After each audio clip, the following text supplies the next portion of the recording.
Conectados. Entonces, como les decía, esta es mi presentación para el ascenso en el escalafón docente de la Universidad de Antioquia. Y quiero compartir con ustedes el resultado de esta investigación. Esta investigación es una revisión sistemática y metaanálisis sobre la efectividad y seguridad del conteo de carbohidratos comparado con otras técnicas de consejo alimentario para las personas con diabetes mellitus tipo 1. Mi nombre es Carlos Esteban Builes, soy profesor de la sección de endocrinología de la Facultad de Medicina.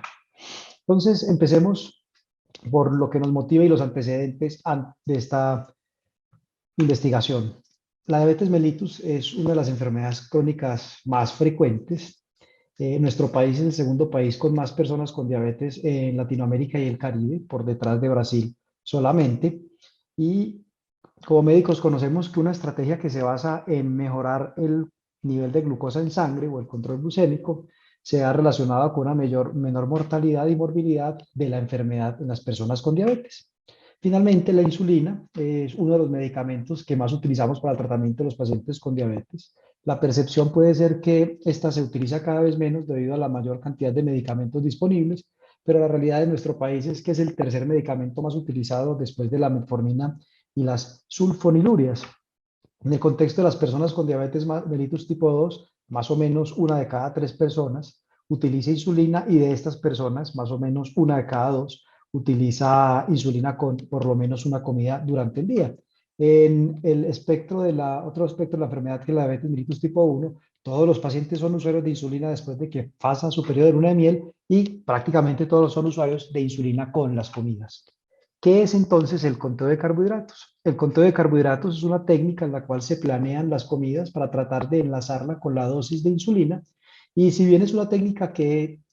surge a principios del siglo XX, se volvió muy popular a final del siglo pasado debido a los resultados de un ensayo clínico controlado en personas con diabetes mellitus tipo 1, en el cual el grupo específico de la intervención que tenía insulina y el subgrupo de los pacientes que hacían conteo de carbohidratos tuvieron un mejor control glucémico. En esta técnica se privilegia la cantidad de carbohidratos por encima de la calidad de los mismos para hacer relación entre la cantidad de estos y la dosis de insulina a aplicarse en cada comida. Dentro de los estándares de cuidado contemporáneos, el conocer y practicar el conteo de carbohidratos es una de las formas más recomendadas para el tratamiento de las personas, tanto con diabetes mellitus tipo 1 como aquellos con diabetes mellitus tipo 2 que utilizan insulina con las comidas. Antes de nosotros llevar a cabo esta investigación, ya se habían publicado varias revisiones sistemáticas al respecto, en la cual se habían incluido ensayos clínicos y cuasi experimentos y se había comparado el conteo de carbohidratos con otras dietas con bajo índice glucémico y se habían incluido cantidades variables de niños o adultos en estas y como desenlace común, todas evaluaron el control glucémico mediante los cambios en la hemoglobina glicada. Básicamente lo que se encontró en las revisiones sistemáticas fue un efecto muy heterogéneo y discordante entre la efectividad del tratamiento en diferentes momentos históricos y en diferentes poblaciones y en todas no se hizo una evaluación de la calidad de los artículos en la cual se basaba la revisión y algunas de ellas solamente incluyeron un tipo de población con respecto a la edad. No en todas se evaluaron otros aspectos del conteo de carbohidratos como su seguridad, su impacto en desenlaces como la hipoglucemia, el cambio en el peso y en otros desenlaces de importancia para las personas con diabetes y en su control. Y entonces esto fue parte de lo que nos motivó. Estudios posteriores han encontrado que las personas que realizan conteo de carbohidratos, especialmente su forma avanzada, suelen relacionar este con una mayor posibilidad de consumir un mayor número de alimentos dentro de su tratamiento, lo que hace que el conteo de carbohidratos en teoría pudiera mejorar la convivencia con la enfermedad de estas personas. Adicionalmente, sabemos que las personas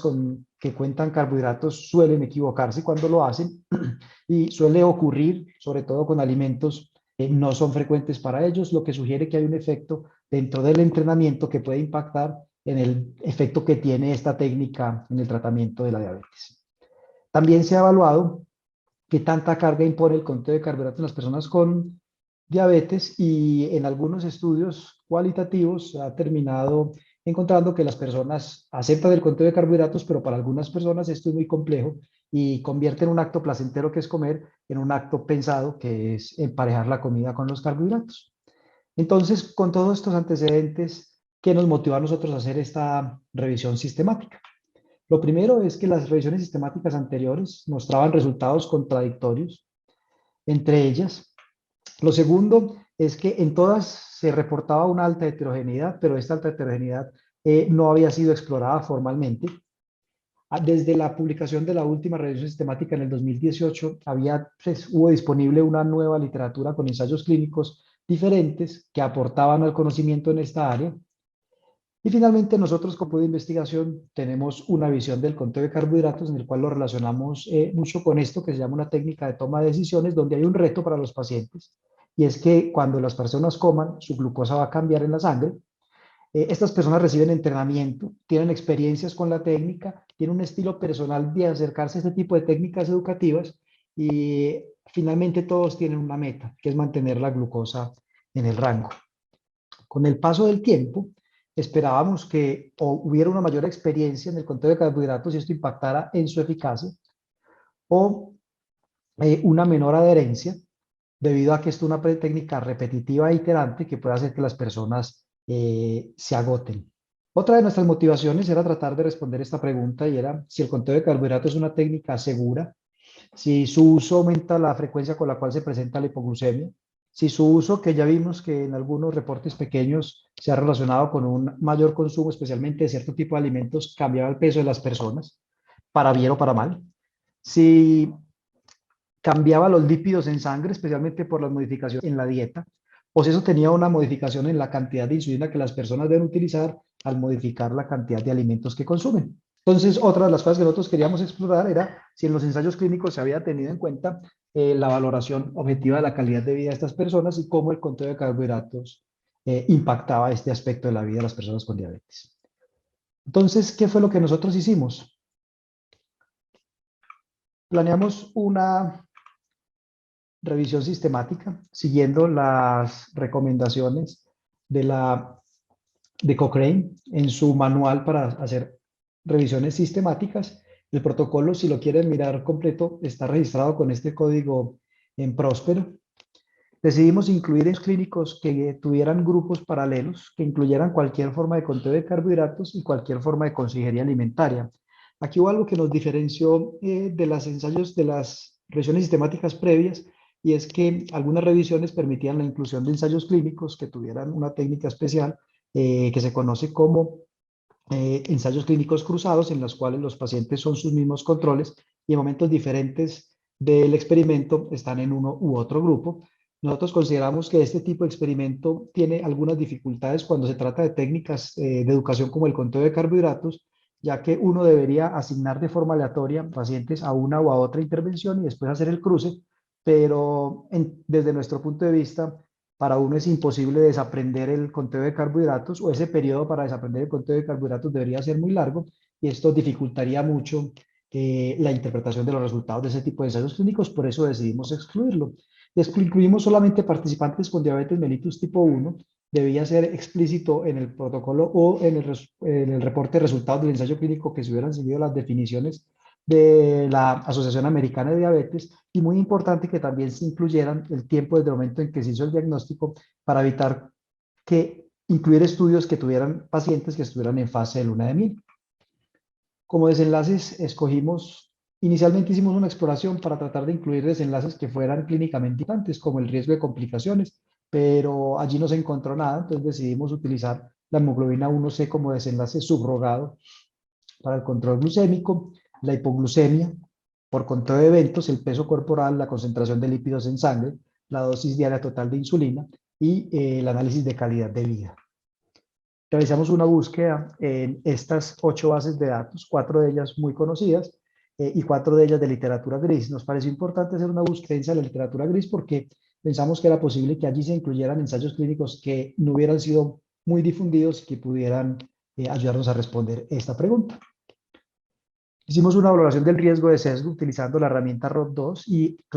una calificación de la calidad de la evidencia detrás de cada uno de los desenlaces dentro del metaanálisis utilizando la herramienta GRADE.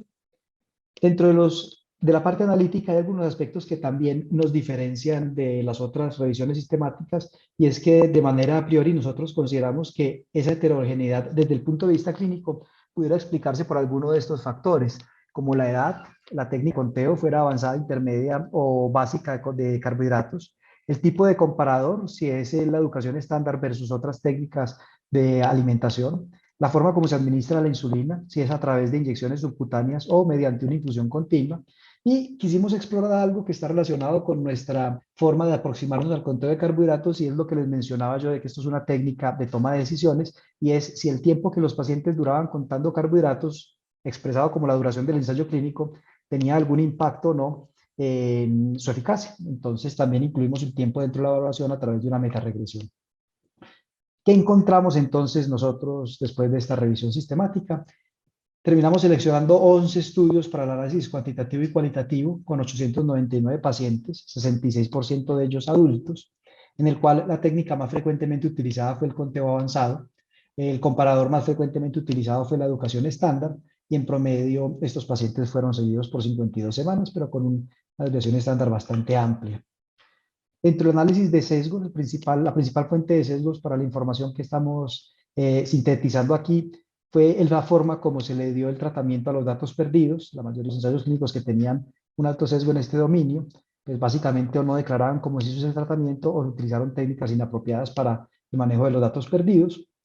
Y el primer análisis es este, en el cual nosotros encontramos que el conteo de carbohidratos en la síntesis se relaciona con una reducción de 0,24 puntos porcentuales de la hemoglobina glicada, un resultado que no es estadísticamente significativo y ustedes ven el intervalo de predicción es bastante amplio y lo presentamos con intervalo de predicción debido a la alta heterogeneidad. Dentro de la primera fase del análisis de la heterogeneidad, pues está el análisis por subgrupos, en el cual no encontramos ninguna diferencia estadísticamente significativa en los análisis que hicimos por diferentes subgrupos que nosotros a priori habíamos definido, entre niños y adultos, la técnica de conteo de carbohidratos, la técnica de difusión de la insulina o el grupo de comparador si fuera el conteo usual o mediante otros métodos. También nosotros habíamos planeado hacer este tipo de análisis de la heterogeneidad, que es un tipo de análisis que se basa en estos gráficos que ustedes están viendo aquí, se conoce como análisis gráfico de la heterogeneidad o GOSH por su sigla en inglés, y básicamente lo que se hace con la ayuda de una computadora es realizar otros 44.052 metaanálisis, que son todas las posibles combinaciones de estos estudios que tenemos en potenciales metaanálisis donde se incluyan unos y se excluyan otros. ¿Qué se obtiene después de estas 44.000 iteraciones? Que hay algunos estudios que explican gran parte de la heterogeneidad. En el caso específico nuestro son el estudio número 1, el estudio número 3 y el estudio número 10, y para esto se hace una segunda síntesis cuantitativa, excluyendo estos estudios del análisis. Cuando se excluyen estos estudios del análisis, vemos que se disminuye de manera significativa la heterogeneidad del resultado, pero que también cambia la precisión, no cambia la dirección, pero sí cambia la precisión de nuestra estimación. Y ya la reducción en la hemoglobina glicada es de 0,52 puntos, estadísticamente significativo su efecto total. Alguien perspicaz podría preguntarse, bueno, ¿y por qué deciden sacar estos tres estudios? Si ustedes ven nuevamente en el gráfico, esta alta heterogeneidad de estos estudios explican gran parte de la heterogeneidad, pero esos tres estudios tienen entre ellos una característica en común, y es que el grupo compar de estos tres estudios no fue la terapia usual, sino que fue una técnica basada en el índice glucémico de los alimentos comparado con el conteo de carbohidratos. Y si ustedes regresan acá, si bien la diferencia no fue estadísticamente significativa, habían dos grupos que nos parecían muy interesantes y eran aquellos, la técnica del conteo, el avanzado versus otras formas de conteo y el grupo de comparación, el usual versus otras dietas, son aquellos que tienen un valor de P mucho más bajo y en el cual sí hay un cambio entre los diferentes grupos. Entonces, con esto nos ayuda a sacar unas conclusiones que ahorita se las voy a comentar y tenemos nuevamente la duración del estudio, que era otra de nuestras hipótesis, que la duración del estudio podría influir en el conteo de carbohidratos, de manera a priori nosotros no teníamos una dirección establecida, pero vemos que con el tiempo el conteo de carbohidratos, su efecto no se hace ni mejor ni peor. En los otros de los desenlaces que analizamos, no encontramos diferencias, pero sí con una alta heterogeneidad la mayoría en los lípidos. Los episodios de hipoglucemia no fueron recolectados de manera homogénea entre los estudios. De hecho, las definiciones, si ustedes las ven acá, son bastante diferentes y esto nos llama mucho la atención porque ya desde hace muchos años, para los ensayos clínicos, sobre todo aquellos que utilizan fármacos, tenemos estandarizada la forma como se reporta la hipoglucemia, pero vemos acá que en aquellos estudios que reportan la hipoglucemia, la forma como se reporta es bastante heterogénea. Dentro de los desenlaces y la calidad de evidencia detrás de los resultados, vemos que para los desenlaces que consideramos como críticos, la calidad de la evidencia es moderada y en los otros va desde muy baja hasta moderada.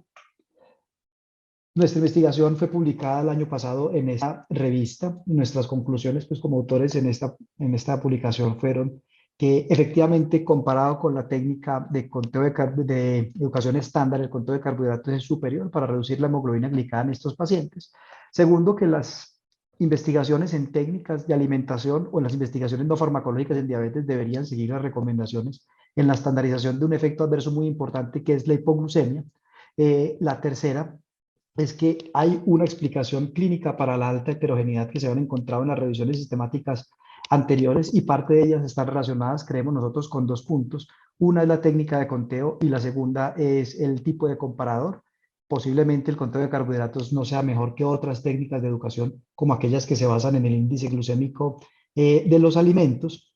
Y finalmente, pues que hace falta ensayos clínicos que nos corroboren que este cambio en la hemoglobina glicada de estos pacientes se asocia a una reducción de complicaciones micro o macrovasculares o en la muerte de los pacientes, cosa que sabemos de los ensayos clínicos farmacológicos, pero sería bueno tenerlas también para las técnicas de educación y las intervenciones no farmacológicas en diabetes. Este ensayo clínico, esta revisión sistemática y metaanálisis hace parte de un proyecto mucho más grande, de este proyecto que lo que pretende es tratar de refinar el conteo de carbohidratos en las personas con diabetes mellitus tipo 1 utilizando simulaciones. Nuestra propuesta aquí es utilizar un contador de vuelos de insulina que utiliza el conteo de carbohidratos más un simulador de la glucosa que utiliza modelos matemáticos en el fondo para hacer las predicciones. Esta es una estructura diagramal de los modelos que nosotros hemos acoplado para generar las simulaciones. Esta es la interfaz de la solución que utiliza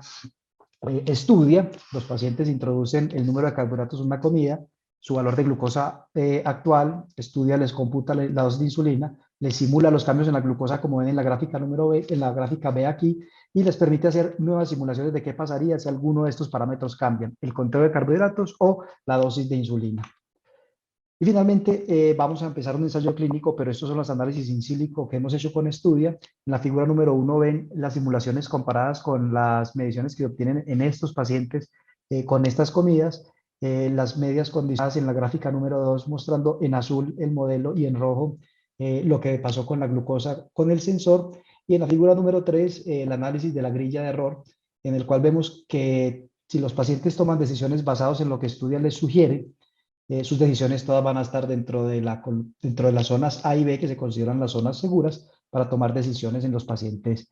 con diabetes. Con esto termino y paso, me imagino yo que la sesión de preguntas, pero no sé cuál sea la dinámica y ya quedo abierto a todos sus comentarios. Muchísimas gracias.